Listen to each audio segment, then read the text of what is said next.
آج انشاءاللہ تعالی ہم سورہ ہود کی آیت نمبر 57 سے لے کر 60 تک پڑھتے ہیں اور ان آیات کو سمجھنے کی کوشش کرتے ہیں۔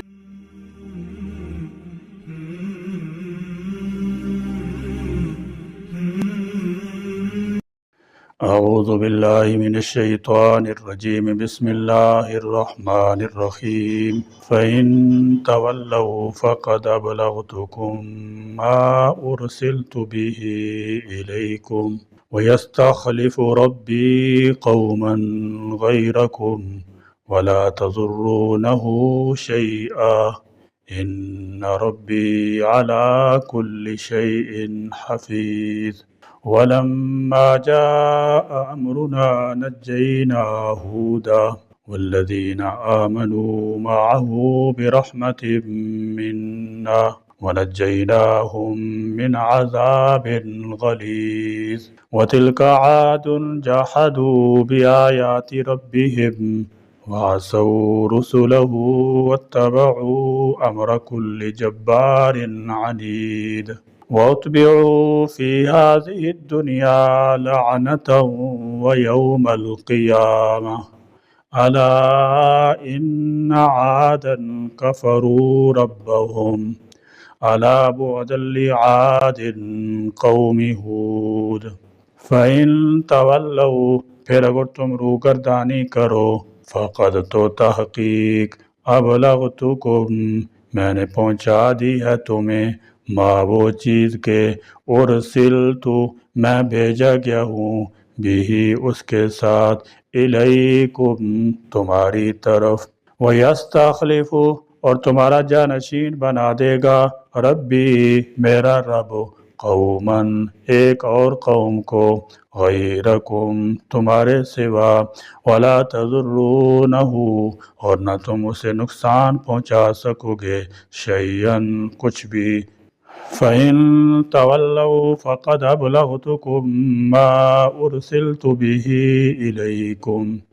تولوا اصل میں تَتَوَلَّوْا تھا۔ لغت عرب میں کسی فعل کے شروع میں اگر دو تا ہوں تو عموماً ایک کو حذف کر دیتے ہیں، یعنی رسولوں کے بھیجنے کا مقصد یہ ہے کہ کوئی یہ نہ کہہ سکے کہ مجھ تک اللہ کا پیغام نہیں پہنچا، اس لیے میں معذور ہوں۔ اب اگر تم نہ مانو تو بے شک نہ مانو، مگر میرا فریضہ پورا ہو گیا ہے اور تمہارا عذر ختم ہو گیا۔ اب اللہ تعالیٰ کا یہ قاعدہ کہ وہ پیغام پہنچائے بغیر عذاب نہیں دیتا، تمہارے لیے بہانہ نہیں بن سکتا۔ تمہارے نہ ماننے سے اللہ تعالیٰ کو کوئی فرق نہیں پڑتا، وہ تمہیں ختم کر کے تمہاری جگہ اور لوگ لے آئے گا اور تم اس کا کچھ نقصان نہ کر سکو گے۔ ان ربی بے شک میرا رب، علی کل شیء ہر چیز پر، حفیظ نگہبان ہے۔ فرمایا ان ربی علی کل شیء حفیظ، یعنی جس طرح بعض جاہل فلسفی کہتے ہیں کہ اللہ تعالیٰ نے کائنات کو پیدا کیا اور اس کے قوانین بنا دیے، اب وہ ان قوانین کے مطابق خود بخود چل رہی ہے، یہ بات بالکل غلط ہے۔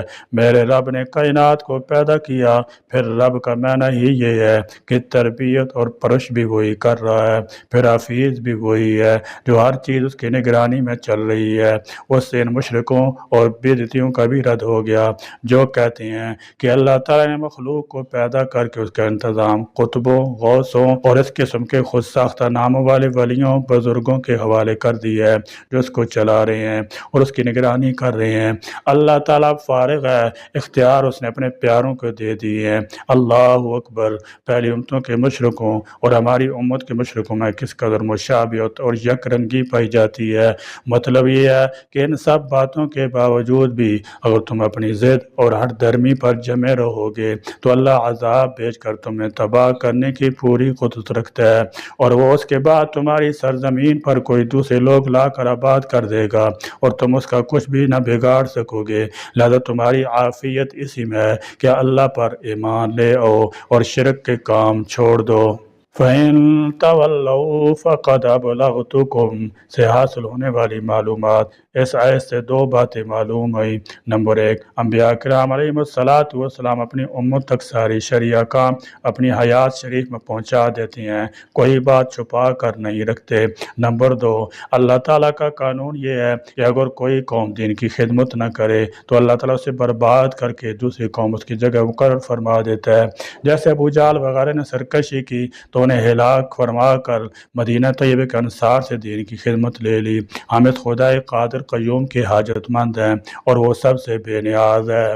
وَلَمَّا جَاءَ اور جب آ گیا امرنا ہمارا حکم یعنی عذاب، نجینا ہودن تو ہم نے نجات دی ہود کو، والذین اور ان لوگوں کو جو آمنو ایمان لائے تھے، معہو اس کے ساتھ، برحمت منا اپنی رحمت سے۔ فرمایا وَلَمَّا جَاءَ امرنا نجینا ہودا، ہمارے حکم سے مراد عذاب کا حکم ہے۔ اس کی تفصیل سورہ احقاف، سورہ حاقہ، سورہ قمر اور دوسری صورتوں میں موجود ہے۔ اللہ تعالیٰ نے ان پر شدید ہوا کی تیز و تند اور سرکش آندھی بھیجی جو ان پر 7 راتیں اور 8 دن مسلسل چلتی رہی، اور اس نے کفار میں سے ایک بھی متنفس کو باقی نہ چھوڑا۔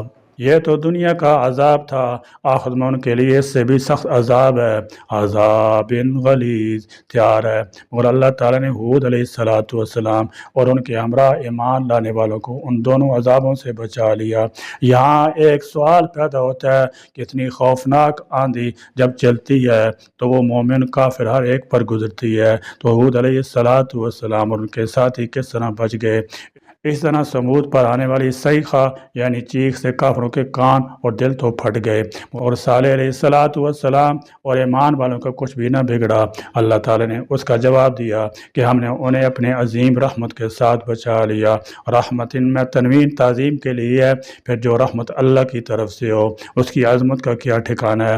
وہ آندھی اور چیخ اللہ کے امر سے کفار پر آئی تھی، ان کے ساتھ رہنے والے مسلمانوں پر اثر انداز ہونے کا انہیں حکم ہی نہ تھا، اس لیے وہ اللہ تعالیٰ کی عظیم رحمت کے دامن میں محفوظ تھے۔ ابابیل پرندوں کی کنکری سے ابرا اور اس کا لشکر کھائے ہوئے بھوس کی طرح ہو گیا، مگر مکہ والوں کا کچھ بھی نہ بگڑا۔ دراصل یہ حکم اس قادر مطلق کا تھا، اگر کسی دنیا والے کا ہوتا تو کافر مومن دونوں پس جاتے۔ وَنَجَّيْنَاهُمْ اور ہم نے انہیں نجات دی، من عذاب غلیظ شدید عذاب سے۔ حضور علیہ السلام کو 40 سال کی عمر میں نبوت عطا ہوئی، جیسے بالعموم اللہ تعالیٰ کا طریقہ ہے۔ آپ نے کل 464 سال عمر پائی۔ اس سارے عرصے میں خدا تعالیٰ کا پیغام لوگوں تک پہنچاتے رہے اور تکلیفیں اٹھاتے رہے۔ آپ فرماتے ہیں کہ تم نے جو کچھ بھی میرے ساتھ کرنا ہے کر گزرو، مجھے کسی چیز کا خوف نہیں، میں تو صرف اللہ تعالیٰ کی ذات پر بھروسہ کرتا ہوں جو میرا رب ہے اور تمہارا سب کا پروردگار ہے۔ ہر جاندار کی پیشانی اس کے ہاتھ میں، وہ جب چاہے کسی قوم کو ہلاک کر کے کسی دوسری قوم کو کھڑا کر دے گا۔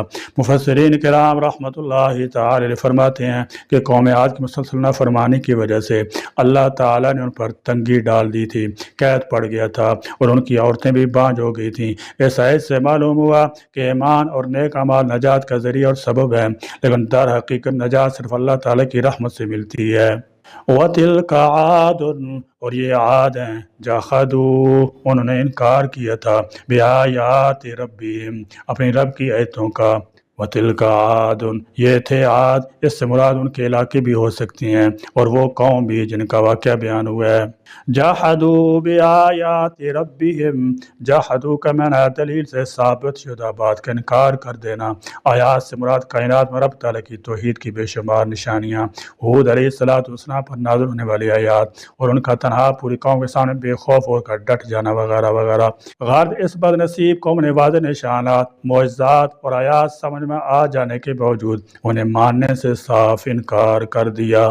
وَعَصَوْا اور نافرمانی کی، رُسُلَهُ اس رب کے رسولوں کی۔